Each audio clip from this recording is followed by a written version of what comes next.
Yeah, so we're going to start with the early game. We got North Dakota against Wisconsin, and then the next one is the top-ranked team, Michigan against Denver. And so that is going to be where we get going here on this Frozen Four preview. And I want to start with number one overall Michigan, because that is the team that is absolutely the one that is going to be they've been number one all season, and I thought they were at risk. I thought they were really at risk at not making it out of their regional. Minnesota Duluth being a little bit more senior of a team, a little bit more veteran team, thought they might have a little bit more, but Michigan continues to find ways to win. Cam, what do you think is it that makes that team successful based on your viewing so far this season? My goodness, and one of the youngest teams in the nation, too, right? Yes. One of the Yes. absolute youngest A, teams in the nation. a big Like, reason, I was like, I don't think they could do it, but here they are. so, like, all the flowers to the coaching staff, right? Bringing that group together. Yeah. Hey, Rand's doing a great job there. Obviously, I think that's been massive. I think Jack Ivan-Kovic has been phenomenal for them, having that backbone there in net. Even though they don't have the dynamic defenders, they have a ton of scoring up front. Obviously, TJ Hughes, I think for my money, he's the Hobie. He's the Hobie Baker guy for me. I think he's going to probably end up leading the entire nation in scoring here. He's going to overtake Wittenbach. Um, Michael Hage has been tremendous. Now, how healthy he is. Obviously, he missed the one game. Was the 13th forward there against UMD. Gosh, UMD put a scare into them too. Hey, was coming back late and then pulling the goalie and just sneaking 7 out there for what? 15, 20 seconds. That Michigan bench was going wild and they didn't call it. That was pretty crazy. But this team is just defied, I think, all of our expectations this season. We knew they were going to be talented, but I thought that they were going to be green. And they just keep proving me wrong. Now, that said, Denver, I had these two meeting in this semifinal in my bracket, and I did pick Denver before it's all started just because and we'll see. Michigan, I think on paper is the better club. I think coaching is a wash. David Carl's tremendous, obviously, too. Maybe slight edge there. I think it's going to come down to goaltending and really just who's going to show up that day. But this is a flip up. This is a pick 'em in every sense of the word for me. Yeah, it is the ultimate pick 'em, because you've got, obviously Denver with so much firepower, but also experience and an experienced coach Mhm. that's won national titles and has been, found it. They've also gotten some goaltending out of nowhere. I mean, Johnny Hicks, I didn't see this coming. I mean, 14-0-1, 958 save percentage. Uh, Remarkably, all four goalies in the Frozen Four, all four of them played in the CHL last season, which they're all freshmen. So this is definitely outside of the norm. The new era of college hockey is here.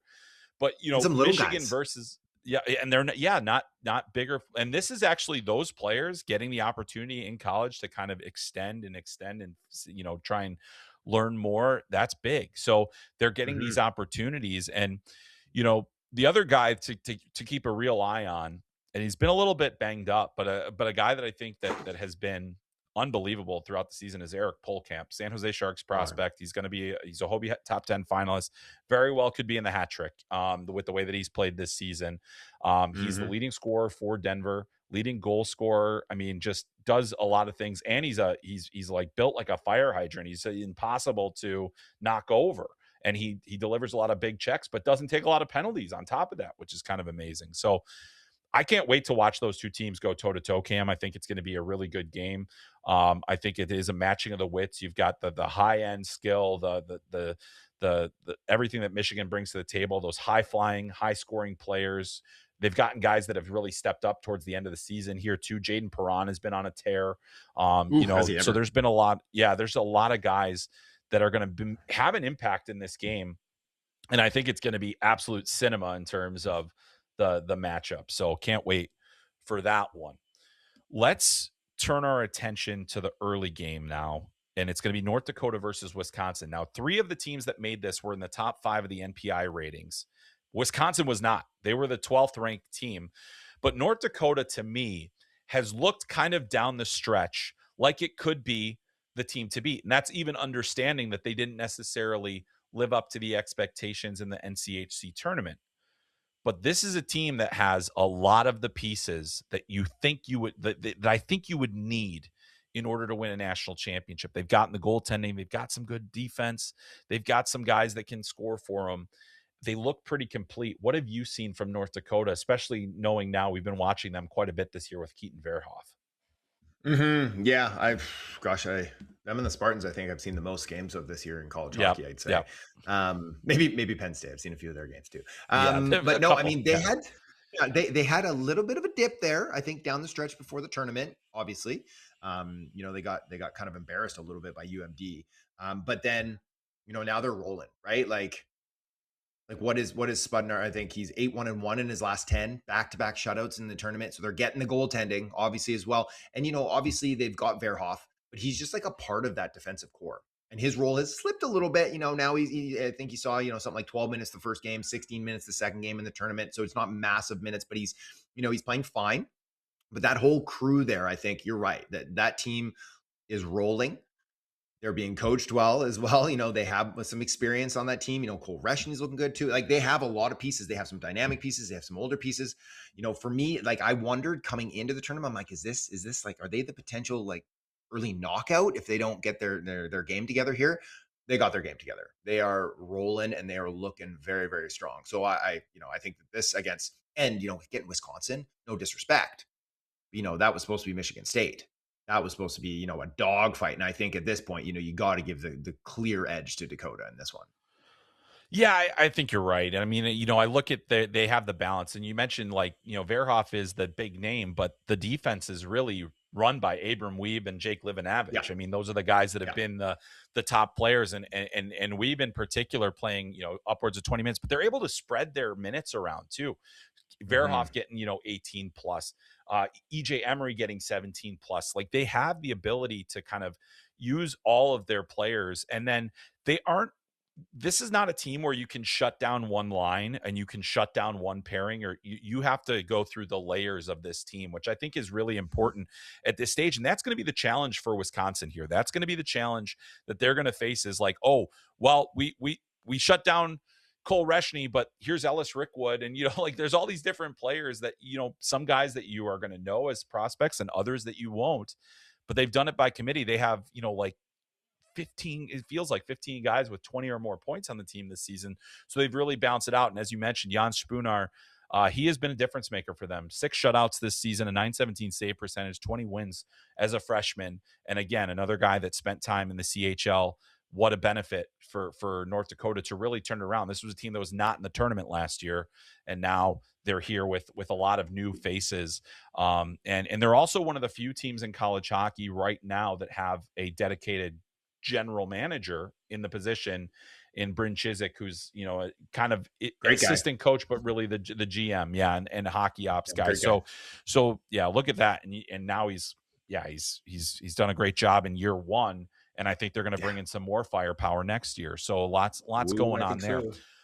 so. The one thing I do want to mention about Wisconsin, they also have a CHL goalie. They have but this is, Daniel Hauser has actually have a sub 900 save percentage, but he's gotten hot at the right time. He's played very well for them in Mhm. these last couple of games. Obviously, a tough game against Michigan State.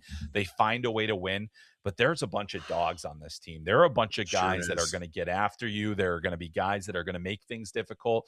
There's so much there that they have, like, guys that you would know, like, if you watch the World Juniors and you watch Quinn Finley and you watch the different things that he was able to do in a depth role for that team, well, he's able to do all that and more for Yeah. Wisconsin and what he has shown throughout the season. So, I mean, but Christian Fitzgerald is a guy who has played for Good player. Mike Hastings at Minnesota State, transfers 31 points this year. He's been a difference maker, 16 goals. This is a team that is going to get you in a lot of different ways. And Mike Hastings has been a coach that has found the way to get teams through. And it's defense first. It's making the game difficult for your opposition. And if Wisconsin, or if North Dakota thinks they're going to come into this game without, getting a chunk taken out of them, they're going to be sorely mistaken. But I think that's going to be a really nice matchup between two teams, and looking forward to it. I also give the edge to North Dakota in that matchup, but I think it's going to be an absolute dogfight. So we'll see. The Big Ten gets 2 opportunities right now to end their drought. Not Yep. neither of the, we thought it was be Michigan State ending the drought. They got no national championships. Meanwhile, it's the NCHC, which has been the owners of the national championship, you know, seeming in perpetuity, except for a couple of breaks in between with teams like Quinnipiac and Providence and others like that. So really excited. Cam, real quick, this is going to be a big showcase for Katon Verhoff. We're going to talk about him again here in a little bit, but this is a big opportunity. Big stage. He's here. Gavin McKenna is not. Any thoughts of just kind of what you're looking to see out of Katon as he gets through here? I want to see a little bit like, we saw him at the juniors. He simplified things. He knew he was playing Yes. at a level that was like, I need to be clean. I need to be crisp. I need to simplify my game. I'm not going to take chances. We did see as the tournament kind of wore on and got late that we saw him move up ice with the puck a little bit and maybe try a little bit of this and that and make some moves before making a play. And it's like, I'm totally fine with that. But I'd like to see him just get back to basics a little bit, simplify his game, play like some solid defense. When you get the opportunity, move the puck, move it effectively. Offensive zone, let's see that cannon, right? Like when you get a chance, like uncork that thing. That's a weapon, right? Like, and he's able to get it off. He's able to move and create lanes for himself to get it through. But it doesn't have to be too much. He doesn't have to play outside of his own feet. Just keep it simple. I think that the minutes will be fine. I expect he's going to, he'll play. He's not going to see the 20 plus probably unless games go deep or if there's injuries or something like that. So if he's getting 15, 16 minutes a night, let's make sure they're quality. I do expect that, this is a good tournament here will help his case up draft boards. But then, most likely we're going to see him in Slovakia too for U18s. And that will be kind of that final chance to be like, now I'm playing against my age group. Now I can show you all the dynamic things I can do offensively. But right now it's all about winning a natty. And that means, honestly, defense first. Yeah, it's certainly going to be the order of the day, because especially like, let's say you do get, whether it's Denver or Michigan, if you get past Wisconsin, you're going to have to be so responsible because they have a bunch of guys that are going to find a way to get around you, through you, go do whatever they can to make your life miserable. And they are going to target the young fella. They're not going to be very passive against the inexperienced player. So I would expect him to be challenged, and I look forward to seeing how he handles that.